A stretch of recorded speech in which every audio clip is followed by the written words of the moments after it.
February 14th, 1944, 09:47 hours. 22,000 feet above the frost-clad hills of the Ardennes. The air was thin and brittle at that altitude, cold enough to freeze saliva before it left your mouth, cold enough that even through fleece-lined gloves and heated suits, pilots felt their fingertips go numb against the control stick. The sky stretched infinite and pale, a washed-out canvas of winter blue that offered no mercy, no warmth, no place to hide. Far below, the patchwork fields of occupied Belgium lay buried under late-season snow, the roads etched in gray, the villages reduced to smudges of smoke and stone. Up here, in the killing cold, the only thing that mattered was altitude, speed, and the mathematics of survival. Second Lieutenant James M. Kunkle, 22 years old, 4 months out of flight school, had never felt more alone. If you find these stories of courage and strategy inspiring, please take a moment to like this video, subscribe to our channel, and share your thoughts in the comments below. Your support helps us keep these historical legacies alive. His P-38 Lightning, twin-boomed, twin-engined, unmistakable in silhouette, droned steadily eastward, its Allison engines churning through the frozen atmosphere with a low, resonant hum that vibrated through the cockpit frame. Kunkle's eyes moved in practiced intervals: fuel gauge, oil pressure, coolant temperature, oxygen flow. Then out to the horizon, then to his mirrors, then back again. Over and over, the ritual of vigilance, the liturgy of men who flew alone into hostile skies. He was escorting a formation of B-17s returning from a raid on Frankfurt. The bombers were already 20 miles ahead, descending toward the relative safety of Allied airspace. Kunkle's orders were simple: maintain patrol altitude, cover the stragglers, report anything unusual. But the sky was empty. The bomber stream had passed without incident. The Luftwaffe, for once, had stayed on the ground. Or so it seemed. At 09:49 hours, the first transmission crackled through his headset. A voice, clipped, distant, fading in and out through layers of static. German. Not English, not American. German. Kunkle's hand tightened on the stick. He didn't speak the language fluently, but he'd heard enough in briefings, enough in intercepts, to recognize the cadence, the urgency, the coordinates. They were talking about him. He scanned the sky. Nothing. Just pale blue and the faint contrails of the bombers dissolving in the distance. But the radio chatter intensified. More voices, overlapping, sharp, tactical. They were close. Then he saw them, 8 shapes rising out of the haze below like sharks surfacing from deep water. Messerschmitt, BF Wondrous Nice. The pointed noses, the angular wings, the mottled camouflage of gray and green that blurred against the clouds. They were climbing fast, clawing for altitude, positioning themselves between Kunkle and the setting sun. Standard intercept doctrine: blind him, box him. In, close the range, kill him before he could run. Kunkle's heart slammed against his ribs. His breath came shallow and quick, fogging the inside of his oxygen mask. 8 of them, 1 of him, no backup, no wingman, no second chances. The textbook said to dive, lose altitude, gain speed, break contact. The P-38 was fast in a dive, one of the fastest fighters in the European theater. He could outrun them if he pitched the nose down and opened the throttles wide. That was the smart move, the safe move. But diving meant losing altitude, and altitude in a dogfight was life. Kunkle made a decision that defied every instinct, every classroom lecture, every veteran's warning. He pushed the throttles forward, not down, but up.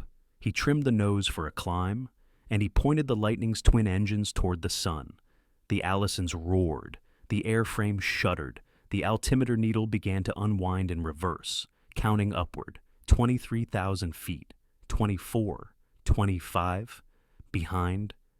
Him, the Messerschmitts followed. To understand what happened next, you must first understand what the Luftwaffe expected.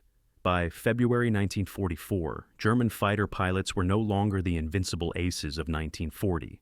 The easy victories over Poland and France were distant memories. The swagger of the Battle of Britain had been bled out over the Eastern Front and the skies of North Africa. But they were still professionals, still dangerous, and they still believed, with absolute certainty, that their aircraft, the Bf-109G, the Gustav, was among the finest interceptors ever built. And in many ways, it was. The Gustav could climb at 3,000 feet per minute. It could reach 37,000 feet. It was nimble, responsive, deadly in the hands of a skilled pilot. German pilots trained for years before they saw combat. They studied aerodynamics, gunnery, tactics.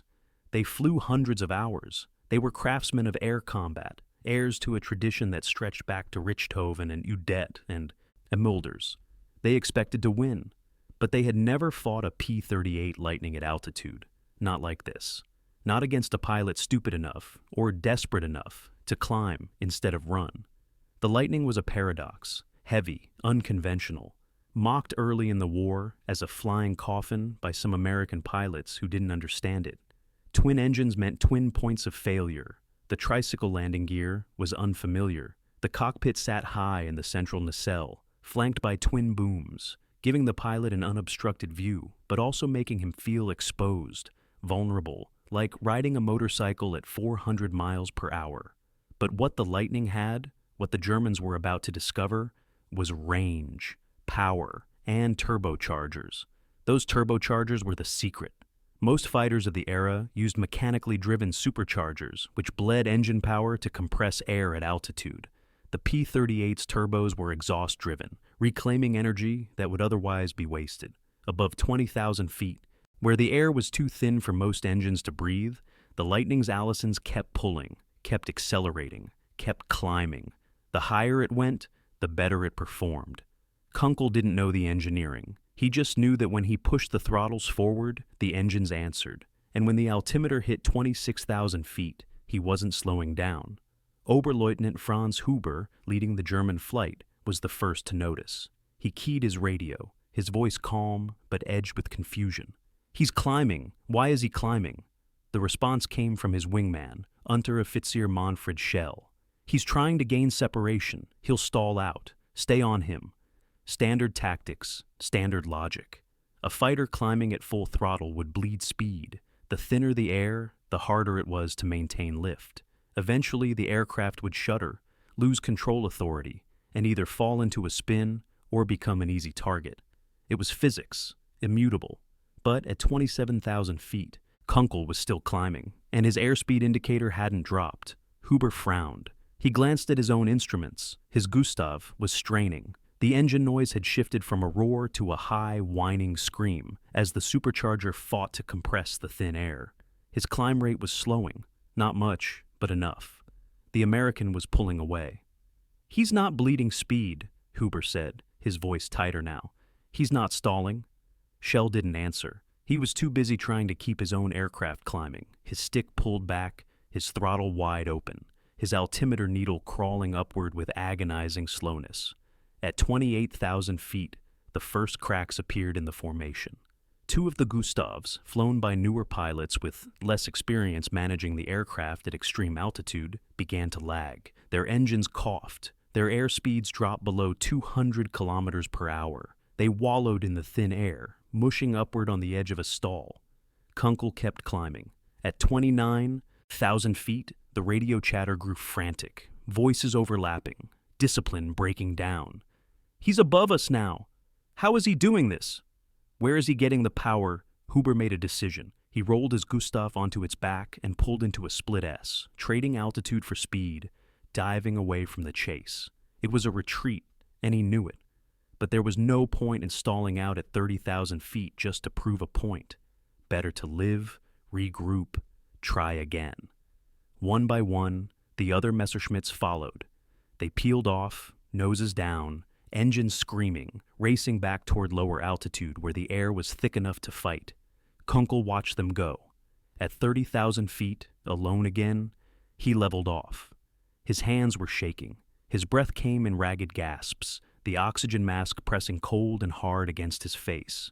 He looked at the fuel gauge. He'd burned a quarter of his tanks in the climb. Enough to get home. Barely. He banked west toward England and descended slowly, carefully, conserving fuel. He didn't fire a shot. He didn't need to. The intelligence reports came in 3 days later. Allied signals intercept units, monitoring Luftwaffe radio traffic, had recorded the entire engagement.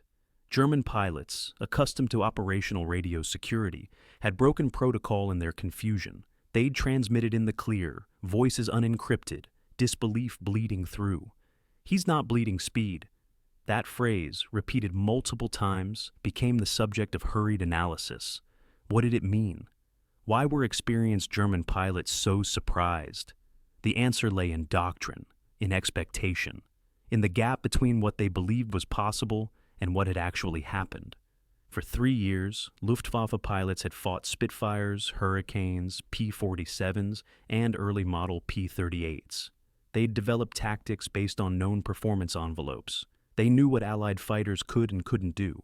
They knew that above 25,000 feet, most Allied aircraft lost their edge. They knew that a fighter climbing at full throttle would slow down, become vulnerable, offer an easy kill. But the P-38J, the variant Kunkle was flying, had entered service only months earlier.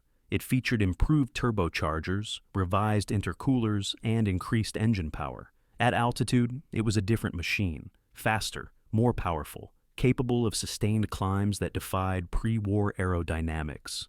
The Germans didn't know this yet. Their intelligence was months behind. Their tactical manuals hadn't been updated. So when Kunkle climbed, they followed, because that's what they had always done. And when he didn't stall, didn't slow, didn't fall, they were left scrambling to explain what they'd seen. The phrase, "he's not bleeding speed," wasn't just confusion. It was cognitive dissonance. It was the moment when experience betrayed them, when the rules they had relied on no longer applied. Kunkle landed at his base in England just after noon. He taxied the Lightning to its hard stand, shut down the engines, and sat in the cockpit for a long moment, staring at his hands. They were still shaking. When he finally climbed out, his ground crew gathered around, asking questions. "How many did you get? Did you engage? What happened?" He told them the truth. No kills, no damage. Just a long, slow climb and 8 very confused Germans. The crew looked disappointed. No gun camera footage, no victory claims, no dramatic dogfight to paint on the fuselage. But when the intelligence officer debriefed him, when the intercept transcripts were declassified, the story took on a different meaning. It wasn't about kills. It wasn't about heroics. It was about a shift. A quiet, technical, unremarkable shift in the balance of air power. The P-38J had proven something that day. Not through firepower, but through performance. It had climbed into a realm where German fighters couldn't follow. It had rendered their tactics obsolete. It had forced them to retreat without a shot fired. That was a victory of a different kind. In the months that followed, more reports filtered back from the European theater. P-38 squadrons were engaging Luftwaffe formations at altitudes above 30,000 feet and surviving. German pilots, accustomed to holding the altitude advantage, found themselves looking up instead of down. They found themselves outclimbed, outmaneuvered, outpaced by an aircraft they'd underestimated. The psychological impact was subtle but corrosive. Fighter pilots lived on confidence, on the certainty that their aircraft, their skills, their tactics were superior. When that certainty cracked, when the rules changed without warning, it planted a seed of doubt, and doubt in a dogfight was fatal. The P-38 became known among Luftwaffe pilots as der Gabelschwanz Teufel, the fork-tailed devil, not because it was invincible, but because it defied expectations. It didn't play by the rules they knew. It climbed when it should have dived. It kept speed when it should have. Stalled. It appeared where it shouldn't be, at altitudes they thought were safe, and turned the sky into uncertain ground. For Kunkle, the encounter became a footnote in his service record. He flew 57 more combat missions. He scored 3 confirmed kills, 1 probable. He survived the war, returned to Ohio, and rarely spoke about that February morning over the Ardennes. But the intelligence reports survived, the intercepts survived, and the phrase, "he's not bleeding speed," became part of the oral history passed down through generations of fighter pilots. A reminder that war is not just about courage or firepower. It's about information, about adaptation, about the moment when the enemy realizes the world has changed and they haven't. There is a particular kind of fear that comes not from being outfought, but from being obsolete. The German pilots who chased Kunkle that day were not cowards. They were not incompetent. They were professionals doing exactly what they had been trained to do. They followed the doctrine. They executed the tactics. They climbed after a lone enemy fighter because that's what you did. But the aircraft they were flying, the tactics they were using, belonged to an earlier war, a war of close-range dogfights and predictable performance curves. A war where altitude was won through skill and aggression, not through turbochargers and engineering. By 1944, that war was over. The Americans had industrialized air combat. They'd turned it from a duel of knights into a science of production, logistics, and incremental technical advantage. They didn't build better pilots, not at first. They built better aircraft in greater numbers with better support. And they refined those aircraft with ruthless efficiency, incorporating lessons from every engagement, every loss, every intercept report. The P-38J was a product of that system. It wasn't revolutionary. It was iterative. 100 small improvements compounded into a machine that could outclimb, outrange, and outperform its predecessors. And when those improvements met German pilots still flying on outdated intelligence, the result wasn't a dramatic explosion or a fiery dogfight. It was a slow, bewildered retreat, a radio transmission full of confusion, a sense that the world had shifted while they weren't looking. That, perhaps, was the true terror. Not the fear of death, but the fear of irrelevance. The realization that the skills you'd honed, the tactics you'd mastered, the aircraft you'd trusted, none of it mattered anymore. The game had changed, and you hadn't even been told. In the archives of the Bundesarchiv in Freiburg, Germany, there is a folder labeled Tactical Analysis, February 1944, Western Front. Inside are reports compiled by Luftwaffe intelligence officers attempting to explain the increasing effectiveness of American long-range fighters. One report, dated March 3, 1944, includes a section on the P-38. The author, whose name is redacted, notes that recent engagements have shown unexpected high-altitude performance and recommends that intercept tactics be revised to avoid pursuing P-38s above 8,000 meters. The recommendation was filed. Whether it was ever implemented is unclear. By March 1944, the Luftwaffe was fighting on 4 fronts, bleeding experienced pilots faster than they could be replaced, and struggling to maintain fuel supplies for operations. Tactical revisions took a back seat to survival, but the report exists. A small bureaucratic acknowledgement that something had changed, that the Americans, once considered technically inferior, had closed the gap, and in some places, surpassed it. Kunkle never knew about the intercept reports. He never heard the German radio chatter. He only knew that he'd climbed, and they'd followed, and then they'd left. He assumed they'd been called back, or run low on fuel, or decided he wasn't worth the effort. He didn't know that he'd broken them, if only for a moment, that he'd forced them to confront the limits of their assumptions, that his climb had become a case study in Allied intelligence briefings, a data point in the slow, grinding calculation of air superiority. War, at its core, is a series of small, unglamorous moments like this. A lone pilot climbing through frozen air, a radio transmission full of confusion, a tactical report filed and forgotten. None of it cinematic, none of it heroic in the traditional sense. But cumulatively, these moments shift the balance. They erode confidence. They force adaptation. They turn certainty into doubt. And in the end, wars are not won by heroes. They're won by the side that adapts faster, produces more, and learns from every encounter, even the ones where no shots are fired. February 14th, 1944, 1143 hours. RAF Station, Watton, England. Second Lieutenant James M. Kunkle walked into the debriefing room, helmet tucked under one arm, flight suit still damp with sweat despite the cold. The intelligence officer looked up, pen poised over a blank report form. "Any contact?" Kunkle nodded. 8109s, they followed me up to 30,000, then they broke off. "Did you engage?" "No." "Did they fire?" "No." The officer frowned, scribbling notes. "So, nothing happened?" Kunkle thought about that, about the throttles wide open and the altimeter spinning, and the voices on the radio, frantic and disbelieving, about the moment he realized they couldn't follow, about the cold, thin air at 30,000 feet, where he was alone and alive and untouchable. "No," he said finally. "Nothing happened." The officer closed the folder. "All right, dismissed." Kunkle left. The report was filed. The war continued.